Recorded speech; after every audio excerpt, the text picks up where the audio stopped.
Percaya atau tidak, sahabat Nabi itu adalah para perusak Islam. What? Islam yang tadinya menjadi rahmatan lil alamin, rahmat bagi sekian alam, mereka rubah menjadi Islam yang pemaksa, Islam yang keji, Islam yang ruwet, yang hukumnya jelimet.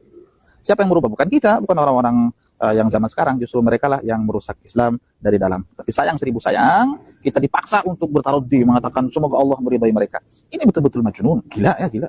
Kita akan bantah secara logika, sebab jika pakai dalil sahih sekalipun, pasti akan ditolak karena semua hadis Nabi itu yang sampaikan adalah para sahabat. Secara akal sehat, jika para sahabat itu dianggap perusak agama, maka Quran yang kita baca hari ini tidak lagi murni. Karena mereka yang menukilnya, mereka yang menjaganya, mereka yang menyampaikannya kepada para ulama, hingga sampai kepada kita. Kalau sahabat dianggap perusak agama, maka ribuan hadis harus kita buang semua. Ilmu fikih pun bisa jadi kreasi suka-suka, akidah jadi pecah. Bahkan itu sama saja menganggap Rasulullah SAW gagal mendidik muridnya selama 23 tahun lamanya. Itu sih baru bantahan secara akal. Dan semua orang yang berakal pasti bisa memahaminya, kecuali mereka yang tak berakal atau punya akal tetapi mengakal-akali. BTW, jemaah net di sini ada yang tahu nggak kira-kira kelompok mana yang suka mencela sahabat? Assalamualaikum warahmatullahi wabarakatuh. Teman-teman, kita bertemu kembali di channel Cahaya Hidayah. Nah, kelompok mana itu? Ya, sudah pasti 100% ya Syiah, teman-teman. Jadi mereka itu ya nggak ada habis-habisnya mencela para sahabat Nabi SAW, seperti yaitu sahabat Abu Bakar, sahabat Umar, dan sahabat Utsman. Jadi mereka itu mencela 3 sahabat ini, teman-teman. Dan bahkan ya mereka itu mengatakan bahwasanya Abu Bakar finnar, Utsman finnar, sahabat Umar finnar, bahkan Ibunda Aisyah juga mereka cela. Nah, seperti itu teman-teman ya. Jadi kita nggak heran lagi yang namanya orang-orang Syiah itu memang seperti itu. Dan bahkan teman-teman ya, mereka itu ya banyak dari ulama-ulama mereka mengajarkan untuk mencela para sahabat Nabi SAW, dan bahkan Ibunda Aisyah juga mereka cela. Tapi kalau sahabat Ali, Hasan dan Husain, apalagi Husain teman-teman ya, mereka agung-agungkan. Bahkan mereka itu ketika ditimpa musibah, mereka akan mengatakan bahwasanya ya Ali, ya Husain gitu. Jadi mereka seperti itu teman-teman ya, ajarannya ini ajaran yang sesat dan menyesatkan. Teman-teman pasti sudah tahu ya, ini orang-orang Syiah tersebut ya. Mereka mencela Umar dan seluruh para sahabat, mereka cela. Jadi para hadirin rahmatillah subhanahu wa ta'ala, mereka sangat benci kepada 3 khalifah, terutama Abu Bakar, Umar dan Utsman. Terutama Abu Bakar dan Umar. Abu Bakar dan Umar dikatakan tagut.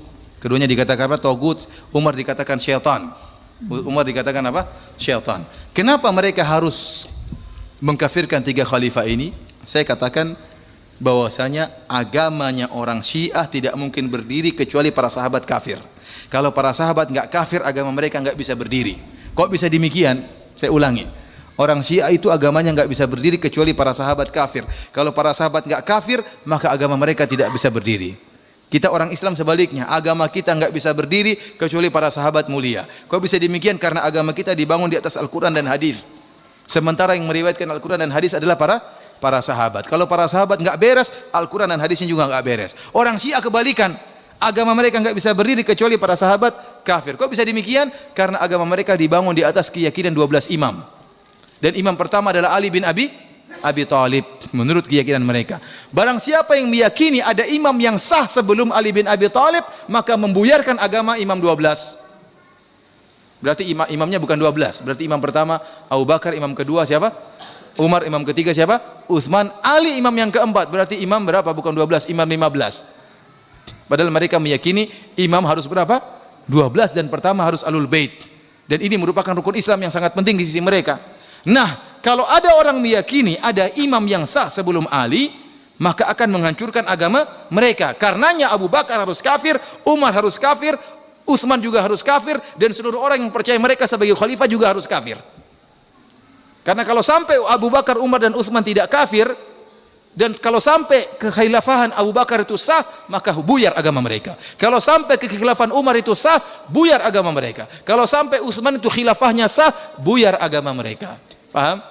Jadi saya katakan agama mereka itu harus para sahabat murtad. Kenapa? Para sahabat tatkala Nabi SAW meninggal, mereka kompak ijma mengangkat Abu Bakar sebagai khalifah. Dengan demikian mereka semua mengatakan Abu Bakar sebagai khilafah yang sah, berarti semuanya murtad tatkala itu.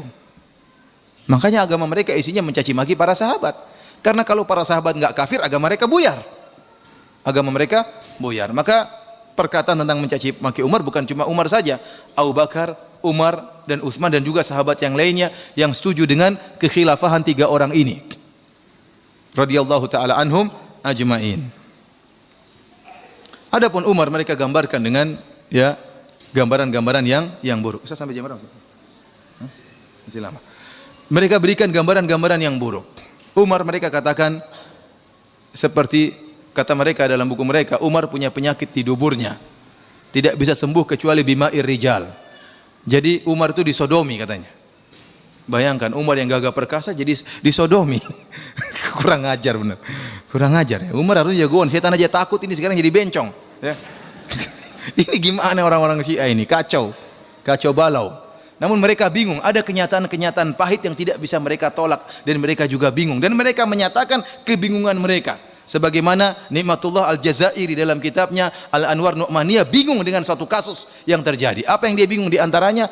Kok Ali bin Abi Thalib menikahkan putrinya Ummu Kulsum dengan Umar, sementara Umar bencong dan setan? Bingung dia. Ini kok bisa begini? Dan tertulis dalam buku-buku mereka dalam kitab Al-Kafi termaksud tertulis masalah ini. Ali bin Abi Thalib menikahkan putrinya dengan Umar. Maka dia pun membuat jalan keluar. Kata dia, ada beberapa jalan keluar. Di antaranya, disebutkan 2 atau 3. Yang pertama, kata dia, Ali bin Abi Thalib terpaksa menikahkan putrinya dengan Umar. Kenapa? Umar datang, wahai Ali, kalau kau tidak nikahkan putrimu, mampus kau ya.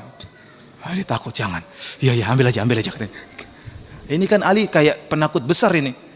Padahal kenapa Ali mesti takut sama Umar? Ali pengikutnya lebih banyak, Bani Hashim lebih banyak daripada kerabatnya Umar. Jadi Ali yang begitu hebat, yang begitu jagoan, yang rela tidur di kasurnya Nabi tatkala Nabi berhijrah, siap mati, ternyata takut sama Umar. Dan demikianlah Ali digambarkan selalu penakut karena mereka menghadapi kenyataan pahit yang tidak bisa mereka pungkiri. Katanya Ali takut. Akhirnya, ya udah ambil aja anakku daripada kita mampus, ambil. Ini. Yang kedua kata mereka, kata Nikmatullah Al-Jazairi, kenapa Ali menikahkan putrinya dengan Umar? Sebenarnya bukan Ummu Kulsum yang dinikahkan, tapi waktu Umar maksa ingin menikahi putrinya, Ali bin Abi Thalib segera pergi ke Najran, ketemu dengan seorang dukun dan minta jin perempuan, jinniyah, yang wajahnya mirip dengan Ummu Kulsum. Maka jin itulah yang menikah dengan siapa? Umar. Ini kan menghina Ali, berarti Ali percaya sama dukun. Kemudian yang kedua, bukan. Dari hasil ini, pertama Ali berarti percaya sama dukun. Bantahan yang kedua, kalau memang itu yang nikah dengan Umar adalah jin perempuan, kok punya anak namanya Zaid bin Umar? Apa ada pernah kasus laki-laki menikah dengan jin perempuan punya anak? Ada pernah nggak dalam dunia ini, ada nggak? Nggak ada. Oleh karenanya, dan ini termaktub dalam buku-buku mereka, dalam kitab Al-Kafi disebutkan Zaid bin Umar. Ini ponakannya cucunya Ali bin Abi Thalib dan juga cucunya Umar bin Khattab radhiyallahu taala anhu. Kemudian juga disebutkan dalam Al-Kafi karangan Al-Kulaini, Muhammad bin Ya'qub Al-Kulaini disebutkan tatkala Umar meninggal dunia, Ali pergi ke rumahnya Umar menjemput putrinya. Ya, kalau kita di jin ngapain dijemput? Paham? Jadi ini kenyataan pahit yang mereka, ternyata hubungan antara Umar dengan Ali baik. Ternyata Umar adalah menantunya siapa? Ali bin Abi Thalib. Namun demikian Ali digambarkan penakut oleh mereka dan banyak penakutnya Ali. Pertama tadi anaknya mau diambil oleh seorang bencong, dia terpaksa kasih. Kemudian di antaranya disebutkan orang-orang Syiah mengatakan Umar datang ke rumahnya Fatimah, kemudian marah-marah sampai Fatimah ditindis dengan pintu sampai patah tulang rusuknya. Ali kemana istrinya digitukan? Ya, Ali kemana saja istrinya digitukan dan kemudian dia tidak bela, tidak kemudian rela mati membela istrinya, putri Rasulullah sallallahu alaihi wasallam. Dan ini cerita bohong semuanya. Kemudian di antaranya juga disebutkan dalam buku-buku mereka, dan itu semua saya sebutkan dalam buku saya 33 Banyolan Akidah Syiah. Bagaimana Ali membaiat Abu Bakar, bagaimana Ali membaiat Umar, dan bagaimana Ali membaiat Utsman. Ali membaiat. Mereka bikin riwayat. Sebenarnya Ali tidak mau, namun para sahabat bawa tangannya. Ayo Li, cepat Li. Akhirnya aja terpaksa. Kata mereka Ali terpaksa. Bayat apa? Kenapa tangannya dipaksa? Sebenarnya tidak mau dia, tapi karena dipaksa akhirnya dia gini juga. Ini semua berAli karena penakut. Kemudian juga yang menakjubkan, Ali punya anak-anak dengan nama Abu Bakar, Umar dan Utsman. Ya ikhwan, kalau kita punya anak, masa kita kasih nama George Bush, kita kasih nama Fir'aun? Ya. Tidak mungkin. Kita akan kasih nama dengan nama orang-orang yang soleh. Kalau memang Abu Bakar dan Umar adalah taugut dan syaitan, masa Ali menamakan anak-anak mereka dengan nama tersebut? Kata orang Syiah, itu siasat dari Ali. Karena dia takut. Mana anaknya jadi korban. Oleh karenanya Ali yang pemberani digambarkan penakut oleh orang-orang Syiah. Dan demikianlah saya katakan agama mereka dibangun di atas mengkafirkan para sahabat. Nah, teman-teman yang diberkahi oleh Allah Subhanahu wa taala, jadi itulah ya kekonyolan orang-orang Syiah. Jadi ya kita sudah tahu lah teman-teman ya, orang-orang Syiah ini memang ya banyak juga di Indonesia teman-teman ya. Jadi jangan biarkan mereka itu berkembang biak di Indonesia. Ajarannya itu adalah ya mengkafirkan para sahabat Nabi SAW teman-teman. Bahkan Allah juga ridho dengan para sahabat Nabi. Lalu kenapa ini orang-orang Syiah ini memang dia nggak percayai Al-Quran teman-teman ya. Mereka ya intinya mereka itu menolak kebenaran ya. Nah maka dari itu teman-teman ya, ajaran-ajaran Syiah ini memang sesat dan menyesatkan. Ada yang nikah mut'alah, ada yang ini teman-teman ya. Ya ini kita ceritakan ke Khabib Ba'lawi teman-teman. Khabib Ba'lawi juga ada yang Syiah juga teman-teman ya. Mereka itu ngaku-ngaku sebagai ahlul bait Nabi, cucu Nabi, tapi ajarannya ya 11-12 dengan orang-orang Syiah. Ya minta istri, kalau nggak dikasih nanti ya nggak mendapat syafaat. Dan itu banyak ya teman-teman ya. Dan bahkan mereka itu ada orang-orang Syiah yang meninggikan Ali ya, Sayyidina Ali. Dan mereka ini mengetepikan yaitu para sahabat Nabi seperti sahabat Abu Bakar teman-teman. Nah maka dari itu kita jangan mudah tertipu dengan ajaran-ajaran Syiah yang dimana mereka itu ngaku-ngaku juga ya sebagai ahlul bait Nabi. Jadi 11-12 dengan Khabib Ba'lawi teman-teman ya. Hati-hati ya. Nah oke teman-teman, jika video ini bermanfaat jangan lupa like dan subscribe di channel Cahaya Hidayah. Wabillahi taufiq. Wassalamualaikum warahmatullahi wabarakatuh.